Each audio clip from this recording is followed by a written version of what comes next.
এবারে জন্মদিনে বড়ি বেগমকে চমকে দেওয়ার একটা উপায় বার করেছি। উজির, বলো তো দেখি কি উপায়? নবাবের সাজিশের হদিশ পাওয়া আমার বুদ্ধিতে নামুমকিন। বেশক বহুত বড়িয়া কোনো মতলব আছে। এবারে বেগমের জন্মদিনে বিরাট একটা উৎসব করব। সারা দেশ থেকে মহান মহান অতিথিদের নিয়ে আসা হবে।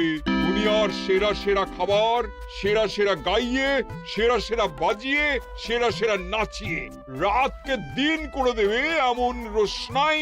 রেস্ট নাই। কি বললে? বহুত বড়িয়া আপনার সোচ, লেকিন মাফ করবেন হুজুর, রাজকোষের অবস্থা খুবই খারাপ। উৎসব করার মতো তো রেস্ট নাই জাহাপানা। কোনো কথা শুনতে চাই না। আমি হলাম গিয়ে বাংলার নবাব। আমি আনন্দ হই হুল্লোড় করবো না তো কে আর করবে? একদম ঠিক জাহাপানা, কিন্তু কর বসিয়ে টাকা তোলো। সব কিছুতেই কর বসানো আছে জাহাপানা। হাসি কান্না ছাড়া আর কোনো কিছুতেই কর বসানো যে বাকি নেই। তার ওপরেই কর বসাও। হাসি কান্নার ওপর কর? না, শীতকাল আসছে, বসাও বসাও কর হাঁচির ওপর। হ্যাঁ, হাতির ওপর কর? বসাও। ওরকম মুখ করে আছো কেন? যদি না পারো তো বলে দাও, আমি অন্য উজির নিয়োগ করব। আমি আজই ঘোষণা করে দিচ্ছি, এবার থেকে হাতির ওপর কর দিতে হবে। হ্যাঁ, তো জানাব, এতে প্রজারা যদি ক্ষুব্ধ হয়? আরে বাবা, প্রজাদের কাজই তো মাঝে মাঝে ক্ষুব্ধ হওয়া। তা ঠিক হুজুর। আমাকে কদর করে এমন কিছু সন্ডা আছে, তাদেরকে কাজে লাগাতে হবে।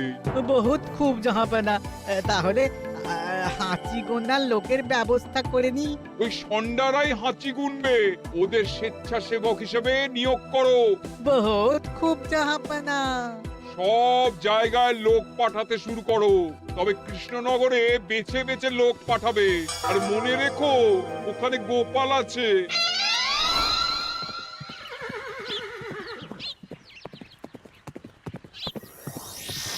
সব জায়গায় কর আদায়কারী পাঠিয়ে দেওয়া হয়েছে জাহাপানা। আপনার কথা মতো তাদের বলে দেওয়া হয়েছে যে আদায় হওয়া করের 10% তাদের বেতন হিসেবে দেওয়া হবে। সুতরাং কর আদায়ে কোনো ঢিলেমি হবে না। বহুত আচ্ছা, বহুত আচ্ছা।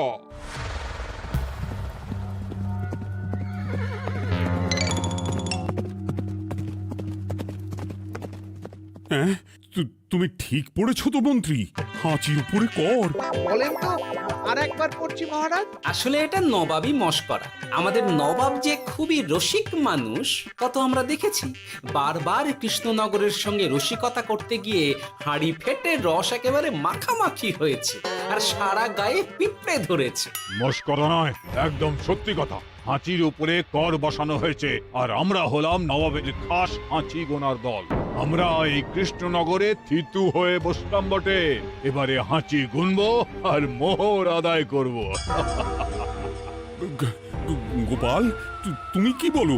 সর্দার, তোমাদের এখানে আসা একেবারেই লোকসান হয়েছে। কেন মশাই? আচ্ছা, আপনি গোপাল? না না, আপনার কোনো কথাই শুনবো না। আমাদের বই বই করে বলে দেওয়া হয়েছে, গোপাল হইতে সাবধান। সর্দার, আমি তোমাকে সাবধান হতেই বলছিলাম। হাঁচি ধরতে গেলে তোমাদের খুব সতর্ক থাকতে হবে, কারণ এই কৃষ্ণনগরের বাসিন্দাদের শরীর স্বাস্থ্য এত ভালো যে এখানে কেউ হাঁচে না, কাশে না, ঢেকুর তোলে না, ইয়ে করে না। বলেন কি মশাই? এটা তো নবাবকে জানাতে হচ্ছে। যাও যাও, এক্ষুনি মুর্শিদাবাদে ফিরে গিয়ে নবাবকে জানাও। ওরে, কেউ এদের যাওয়ার ব্যবস্থা করে দে। ওই তো হেঁচেছে। হাঁচি এক, পুরো এক মোহর।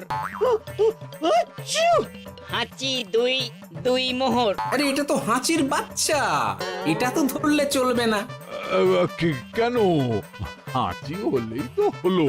কি করব সর্দার? লিখবো? দেখ, একবার গুনে যখন ফেলেছি পুরো ছাড়তে পারবো না। আধমোহর লেখ। এটা কাশি, কাশিতে কোনো করের কথা নেই। ওরে লেখ লেখ লেখ লেখ লেখ। হাঁচি তিন, পুরো এক মোহর। হাঁচি চার,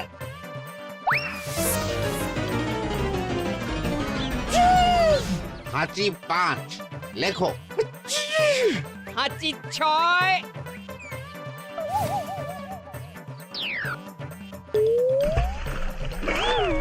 যা, যা কি রে, শুনেছিলাম কৃষ্ণনগরের মন্ত্রীটা মাথা মোটা, প্রমাণ হয়ে গেল। জল থেকে উঠবে যখন ঠান্ডা লেগে হাঁচি তো আরো বাড়বে। জলে বুড়বুড়ি উঠছে, বেটা জলের তলায় তলায় হাঁটছে। হাঁচি 7। এখনো তো ফিরলো না, বেলা গড়িয়ে দুপুর হয়ে গেল। ভাববেন না রাজামশাই, আমরা যারা যারা এখানে এসেছি সবাই ধড়িবাজ লোক। মন্ত্রীর হাঁচি নিংড়ে নিয়ে ফিরবে। ছি ছি ছি ছি ছি ছি ছি ছি ছি। কি হলো গোপাল? আমরা কৃষ্ণনগরের প্রবাদ প্রতিম আতিথেয়তার অসম্মান করেছি মহারাজ। কেন? কিভাবে? কখন? এখন মহারাজ, এখন এনারা সেই সুদূর মুর্শিদাবাদ থেকে এসেছেন, আর আমরা এতক্ষণ শুধু অন্য কথাই বলে চলেছি, এনাদের আপ্যায়নের ব্যবস্থা করিনি। তাই তো। মহারাজ, আপনি ব্যস্ত হবেন না। এই কে আছো? শোনো, এদের রাজ অতিথিশালাতে থাকার বিশেষ ব্যবস্থা করো। এদের খাবার যাবে মহারাজের পাকশাল থেকে। এদের সব সুবিধে অসুবিধে দেখার জন্য দাস দাসী নিযুক্ত থাকবে। চলো চলো। আরে দাঁড়াও সর্দার, হ্যাঁ বলুন। তোমাদের তো আবার গোপালের কথা শোনা বারণ। আমার ব্যবস্থায় বোধহয় তোমরা থাকবে না। বাদ দিন তো, আসলে ভয় ছিল আপনার বুদ্ধিকে, আর ভয় নেই। কেমন আগু পিছু বিচার না করেই বলে ফেললেন এখানে কেউ হাঁচে না। বুঝে গেছি, আসলে গোপাল হলো গল্প। চলো চলো, ও বড্ড খিদে পেয়েছে। প্রহরী, এই সর্দারের দলের বাকি লোকগুলো এলে এদেরকেও অতিথিশালায় নিয়ে যেও। হ্যাঁ, আচ্ছা। এ কি গোপাল, এই রক্তচোষাগুলোর জন্য তুমি রাজনিবাস আর রাজভোগের ব্যবস্থা করে দিলে? গোপাল কার পক্ষে মহারাজ? এতক্ষণ গোপালের সব কাজ তো কৃষ্ণনগরের বিপক্ষে গেল। বটেই তো, আমি মনে মনে গণনা করে দেখলাম গোপালের শুল যোগ শুরু হয়েছে। আগামী 1 যুগ ধরে গোপাল যেখানে থাকবে সেখানে রাহুর প্রকোপে দুঃখ দারিদ্র মহামারী একসঙ্গে এসে ধরা পড়বে। মহারাজ, গোপাল কখনো কৃষ্ণনগরের খারাপ ভাবেনি। সে যখন ওই রক্তচোষাদের রাজভোগে রাখার ব্যবস্থা করেছে, তখন বুঝতে হবে এর মধ্যে একটা ঘোরতর পেঁচ আছে। গোপালই তাহলে বলুক, কি পেঁচ? মহারাজ, মানুষ বিলাসের সুযোগ পেলে কাজ ভুলে বিলাসেই ডুবে থাকে। কত সম্রাট মহাসম্রাট বিলাসিতায় ডুবে কত সাম্রাজ্য মহাসাম্রাজ্য ভেঙে টুকরো করেছে। এরা তো নবাবের পাঠানো কিছু মূর্খ বালক মাত্র মহারাজ। এদের রাজভোগে ডুবিয়ে দিলে হাঁচির কথা কি এদের মনে থাকবে?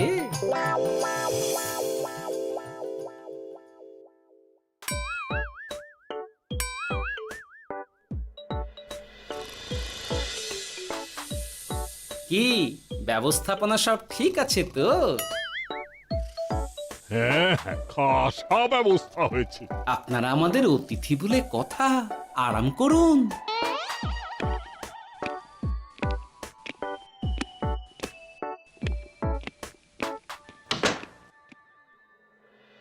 বিজ্ঞানী, তোমার এই দুমুখ আয়না আবিষ্কার তোমার জীবনের সেরা কাজ।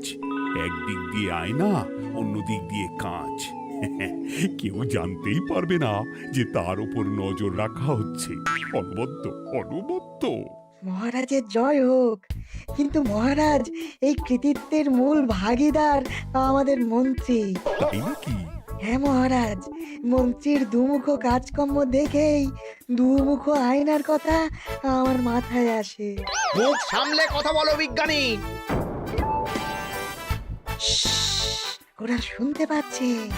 যা চেঁচালেন 20 ইঞ্চির দেওয়াল ভেদ করে ওদিকে চলে যাবে কথা। এই কে যেন কাকে মুখ সামলে কথা বলতে বললো?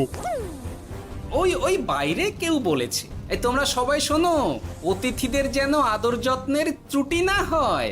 আমি আর যাই, কাল সকালে আসবো, কেমন? গোপালকে নিয়ে নবাব আর উজির যেমন ভয় দেখিয়ে দিয়েছিল, গোপাল কিন্তু সেরকম নয়। এই তোরা কি বলিস? না না না না না না, গোপাল একটু ওই হাবা গোবা আছে দাদা। দেখো দেখি কেমন বুক পেতে দিয়েছে, এবার ওদেরই বুকে বসে ওদেরই দাড়ি ওপড়াবো। গোপালের জবাব নেই, ঠিক সামলে দিল। মহারাজ, এই প্যাঁচটা আমার মাথাতেই এসেছিল, কিন্তু ওই যে নাকে মাছি ঢুকে গিয়েই সব বরবাদ হয়ে গেল। মহারাজ, এই পরিকল্পনা যদি মন্ত্রীর মাথাতে আগে এসে থাকে, তাহলে এদের মন্ত্রী আমার চেয়ে ভালো করে সামলাতে পারবেন মহারাজ। বটেই তো, এই দায়িত্ব আমি নিলাম মহারাজ।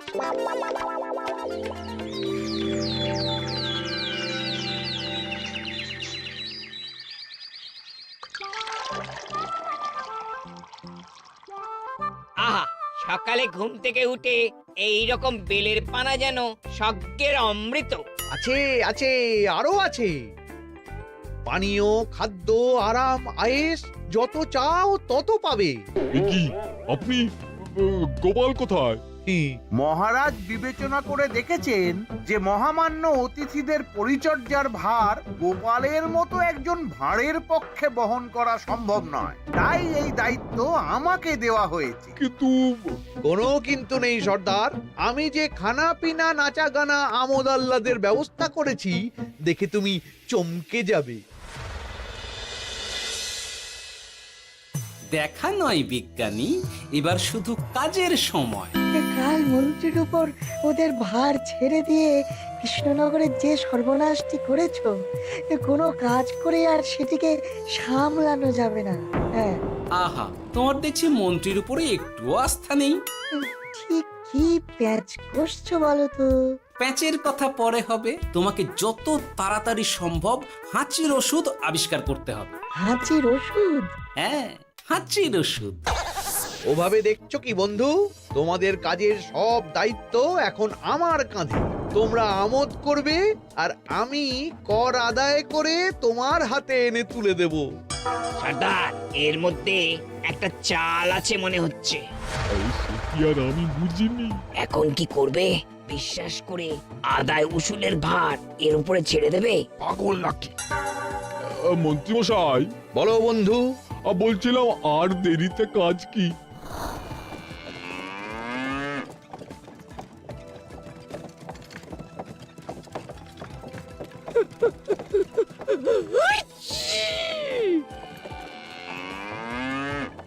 মন্ত্রী, লেখো হাঁচি এক।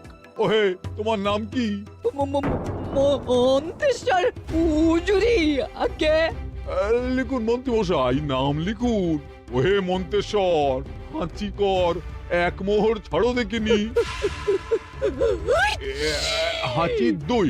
আরে যাও, দৌড়ে গিয়ে দু মোহর আদায় করে আনো। ওরে, তোরা সব কৃষ্ণনগরের কোণে কোণে ছড়িয়ে পড় দেখি, একটা হাঁচিও যেন বাদ না পড়ে। হ্যাঁ,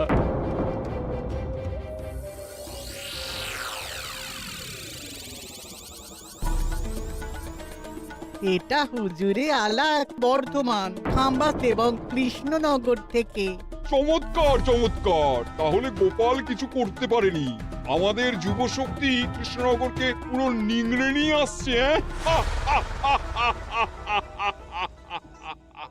মহারাজ কৃষ্ণচন্দ্রের একটা আবেদন আছে জানাব। এই হাঁচি করের 30% যদি ওই রাজ্যকে দেওয়া যায়, তাহলে আদায় উসুল আরো ভালো হবে। ওরা বলেছে যে আপনি যদি 30% দেন, তাহলে কর আদায় একেবারে জান লড়িয়ে দেবে। মঞ্জুর মঞ্জুর। আর একটা আর্জি আছে হুজুর, কৃষ্ণচন্দ্র কদিন বাদে নবাবকে কৃষ্ণনগরে আমন্ত্রণ জানিয়েছে। কেন? কৃষ্ণনগরের নবাব এবং তার উন্নয়ন উপলক্ষে এক মহোৎসব হবে।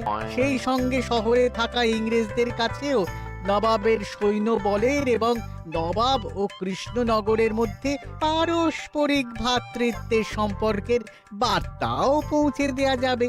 নবাবের অধীনস্থ রাজারা নবাবের শত্রু, এই রকম একটা ধারণা থেকে ইংরেজরা ইদানিং বেপরোয়া হয়ে উঠেছে, তাতে লাগাম উঠবে। বহুত খুব মঞ্জুর মঞ্জুর মঞ্জুর।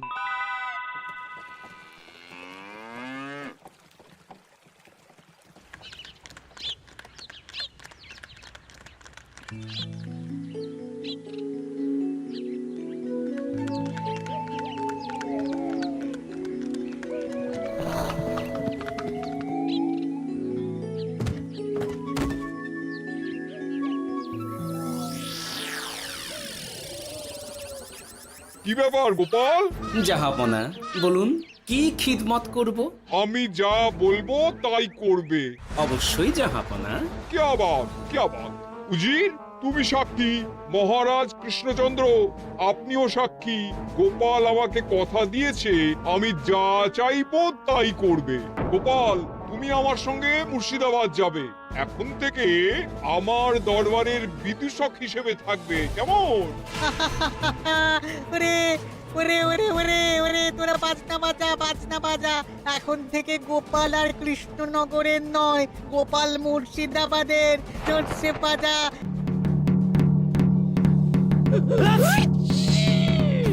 কি হলো? হুজুর, মনে হচ্ছে আপনার সৈন্যদল হাঁটছে। হ্যাঁ? হুজুর, হাঁচিগড়ের বন্যা সব সৈন্য 10-12টা করে হেঁচে ফেলেছে। মানে প্রচুর মোহর হয়ে গেছে আর বাড়ছে বাড়ছে। আমার হাঁচি গোনার দল একটা হাঁচিও বাদ দেবে না। মোহর রাখার জন্য নতুন পোশাকখানা বানাতে হবে হুজুর। সর্দার, আমাদের হাঁচিগুলো কি খুলবো? হ্যাঁ, নিশ্চয়ই। একটা হাঁচিও যেন বাদ না পড়ে। চলুন হুজুর, আমরা এখানে দাঁড়িয়ে থেকে আর কি করব? ওরা হাঁচুক আর হাঁচি গুনুক। চলুন নবাব বাহাদুর, আপনার জন্য কৃষ্ণনগরের রাজাতীর্থ অপেক্ষা করছে।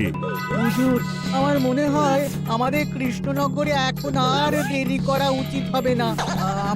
আমরা সোজা শহরের দিকে রওনা হয়ে যাই।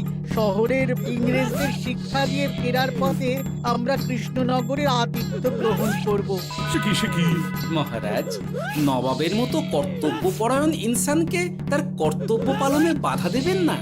আমরা ওনার শহর থেকে ফেরার অপেক্ষায় থাকব। ঠিক ঠিক, আমার এক্ষুনি শহরে যাওয়ার দরকার। ইংরেজরা সব নিয়ম কানুন ভেঙে চুরে যা ইচ্ছে তাই করতে আরম্ভ করেছে। বুঝি, সৈন্যদের ডাক দাও, চলো রওনা হই।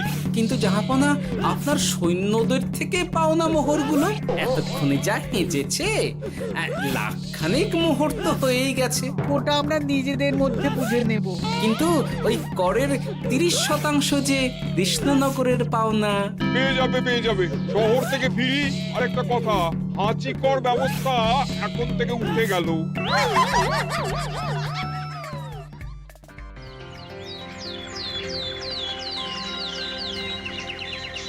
মহারাজ, কিভাবে গোপাল ভাঁড় মহাশয় নবাবের উন্মাদের মতো জারি করা ওই হাঁচিকর থেকে আমাদের সকলকে রক্ষা করেছেন তা আমরা সকলেই জানি। খাম্বাজের তরফ থেকে তাই গোপালকে সামান্য উপহার।